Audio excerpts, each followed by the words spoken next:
দেখি টান দিচ্ছে। আসলে একটি লোড গাড়ি বেঁধে গিয়েছে, সেই কারণেই কিন্তু এই আয়োজন। বিভিন্ন গাড়ি দিয়ে আসলে সেটা তোলার চেষ্টা করা হচ্ছে।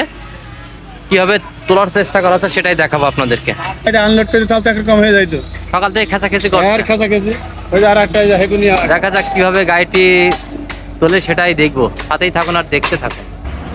দেখা যাক কিভাবে গাড়িটি উঠায়। অবশ্যই গাড়ি যে সময় লোড করবেন জায়গা দেখে অবশ্যই লোড করার চেষ্টা করবেন আপনারা। কিভাবে গাড়ি তোলা হয় সেটাই দেখানোর চেষ্টা করব। আসলে অনেক মানুষ কিন্তু জমায়েত হয়ে গেছে। এই সাইডে দেখবো আছে, ওই সাইডে কিন্তু আরো দিয়ে গাড়িটি তোলার চেষ্টা করছে সবাই।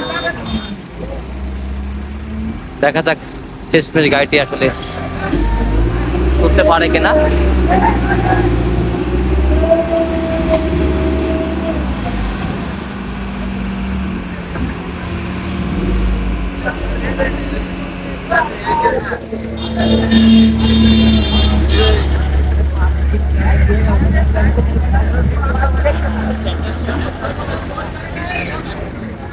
অনেক মানুষ কিন্তু এখানে আসলে জমায়েত হয়ে গেছে এই গাড়ি বেঁধে যাওয়ার কারণে।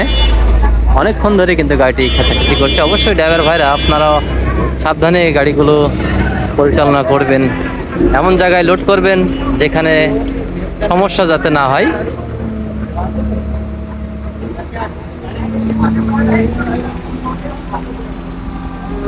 দেখা যাক গাড়িটি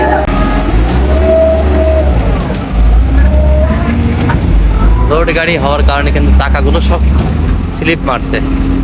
একটি গাড়ি যদি বেঁধে যায় তাহলে কিন্তু কষ্টের শেষ থাকে না। দেখতে কি পরিমাণ চেষ্টা করছে দুইটি কিন্তু দক্ষ ড্রাইভার চেষ্টা করে যাচ্ছে, আপ্রাণ চেষ্টা করছে তারা আসলে গাড়িটি তোলার জন্য। আমি যদি এদিকে দেখাই, প্রচুর লোকজন কিন্তু দেখতে পাচ্ছেন। ফিরে গেল কিন্তু গাড়িটি উঠলো না। গাড়ি এখন কিন্তু আনলোড করা ছাড়া কোনো উপায় থাকবে না। অবশ্যই আপনারা সাবধানে গাড়িগুলো আনলোড করবেন, যেহেতু বর্ষাকাল, প্রতিদিনই বৃষ্টি হচ্ছে।